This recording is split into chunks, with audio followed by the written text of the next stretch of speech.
ningependa kuambia pia wazazi msitengane, kwa maana ukisoma katika kitabu cha Malaki 2:16 inasema Mungu anachukia kutengana, na kutengana kwa Kiebrania inaitwa shakwiti. Na shakwiti inamaanisha kile kitu yenye mooza, kama umbo yenye imekufa ikikaa sana si inaoza. Hasa kwa Mungu mkitengana, anaona hiyo familia imeoza kabisa. Hasa mfai kutengana wazazi, kwa maana mkitengana inaweza kuwa mtoto mwingine anafuata baba na yule ambaye amefuata baba ataona kwamba mama ni mbaya, na ataona ni mama anasababisha yeye ndo anachukia baba, na yule ambaye ameenda na mama ataona ni baba ndo ni mbaya. Hamfai kutengana, tunafaa kukaa pamoja ili Mungu afurahie. Mnataka familia yenu istawi, niwaambie siri moja. Amina, mtaki niwaambie siri. Niwaambie siri moja. Familia mzuri hapa duniani ni ile familia ambayo inaongozwa na Mungu, Yesu, alafu baba, alafu mama, alafu watoto. Hiyo familia imeongozwa na Mungu na itashta. Ile familia ambayo inaongozwa na mama, alafu watoto, alafu baba huko nyuma anakaa tu akisereka. Haiwezi stawi. Hiyo familia kama Mungu hayuko na Yesu, hiyo familia haina mwanzo wala haina mwisho. Hiyo haiwezi faulu. Hasa mnafaa kuwa hamfai kutengana. Na ningependa kuambia wazazi ambao mnalaani watoto wenu, mwacheni kulaani watoto. Sana sana ni wamama. Unapata mama anaita mtoto mjinga. Ukiita mtoto mjinga, nani ndo mjinga mkubwa?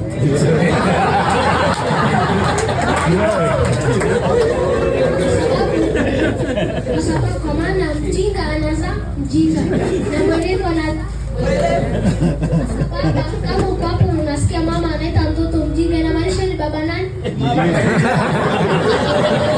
Azuri sio mimi nimesema. Sasa baba, niwaambie mama asinde mtoto mjinga ili usikue baba mjinga.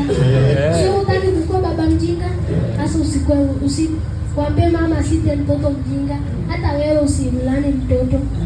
Na wazazi ambao mko na mapendeleo, mwachaneni na mapendeleo. Kwa sababu ukipenda mtoto mwingine kuliko mwingine, atafanya kitu ili wewe umupende. Kama Yusufu, si baba yake alikuwa anapenda Yusufu, wakaamua kumuuza ili hata hao wapendwe. Sasa wewe usikuwa na mapendeleo, penda watoto wote sawa.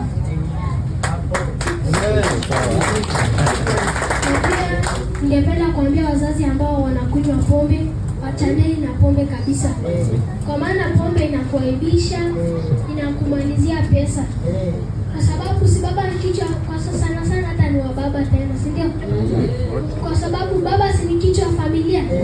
Anaweza enda kazi, aendi kazi hata, anaenda anakunywa pombe, analala kwa mtaro. Na ndo baba ni kichwa familia. Sasa nani ataongoza familia na kichwa imekoma kwa mtaro?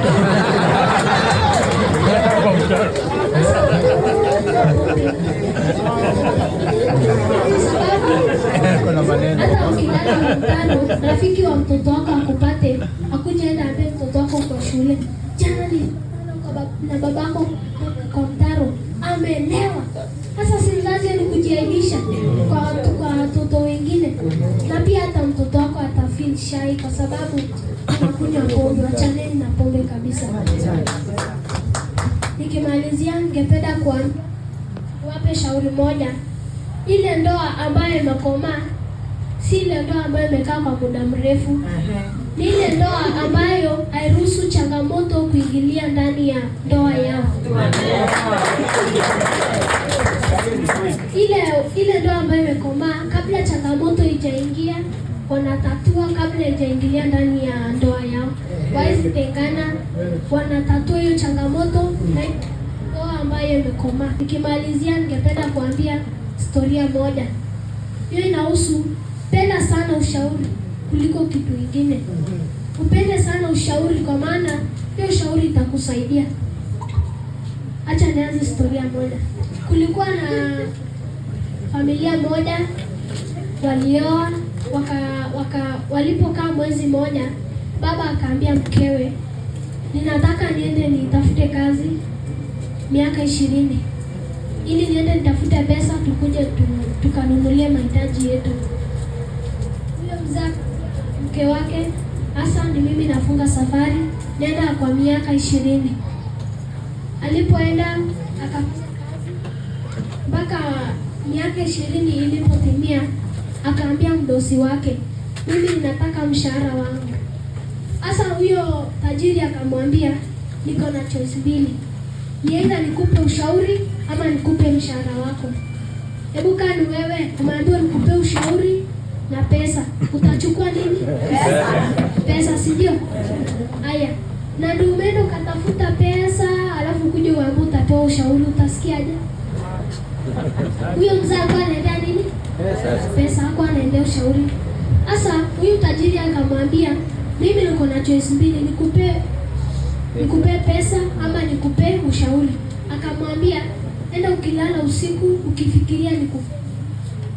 Sasa akamwambia, ukifika kesho asubuhi utaniambia umechagua nini. Ilipofika asubuhi, huyo akamwambia tajiri, mimi nimeonelea unipe ushauri. Sasa akamwambia, ukweli umesema nikupe ushauri? Umefikiria kabisa ukasema ushauri? Akasema haya. Akampea ushauri ya kwanza. Akamwambia ushauri ya kwanza, usitamani kujua kila kitu. Hiyo ni ushauri wa kwanza, ukisikia kitu usitamani kujua. Na ushauri ya pili akamwambia, usifanye kitu chochote kama uko na hasira. Na ushauri ya tatu akampea mkate mbili. Akampea kwanza, akamwambia, hii kula ukiendelea na safari yako, na ingine uende upeleke familia yako. Sasa akafunga safari, na kwa sababu safari ilikuwa ndefu, akakomboa nyumba ya kulala. Akalala. Ilipofika usiku, akasikia nduru, na huko hiyo nduru iliyosikika, akaamka hata yeye anda aone ni nini inatendeka. Alipotoka kwa mlango, akakumbuka, niliambiwa usitamani kujua. Akarudi akalala. Ilipofika asubuhi, akaambiwa, wewe ulikuwa wapi? Ulibatikia sana, kwa sababu hiyo nduru ulikuwa unasikia ni majambazi walikuwa wanapiga nduru. Ukipiga nduru uende uwasaidie, wanakuua. Sasa walikuwa wanapiga tu nduru, na ukienda kuona ni nini mbaya wanakuua. Kwanza imemsaidia ama haijamsaidia? Akaendelea na safari yake. Alipofika karibu na, akaona kwa dirisha, akaona mke wake na akaona mwanaume mmoja. Akashindwa, kwani sasa mke wangu akaenda kwa haya, akaamua vile, akasema acha niende. Akakumbuka ushauri, usifanye kitu kama uko. Haya, akaenda akatulia, akaenda akalala mahali, akatulia kidogo mpaka ilipofika asubuhi. Akaenda akaingia kwa nyumba, mke wake akamlaki na akamwambia, asante, tunashukuru Mungu kwa kuwa amekulinda huo muda hiyo miaka 20 mpaka saizi. Akamwambia, vile ulienda uliniacha na mimba, na ndio nimemzaa mtoto wa kiume, ni huyo mume mwenye alimwona. Sasa akamwambia, huyu kijana ako na saini miaka 20. Lakini imemsaidia ama haijamsaidia? Angeenda na hasira sandiwa mtoto wake.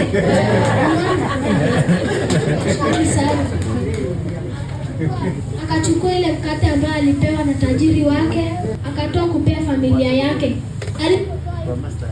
Kumbe huyo tajiri alitoa hiyo nyama ya ndani ya mkate na akasindilia pesa ndani. Na alipofungua akaona ni pesa. Kumbe kama Sumona, hiyo ushauri ilimsaidia sana. Alipata pesa na akapata ushauri. Ana angekufa, na kama angebatikia kukufa angeua mtoto wake. Asa penda sana ushauri kuliko kitu kingine. tuamini na tuombe.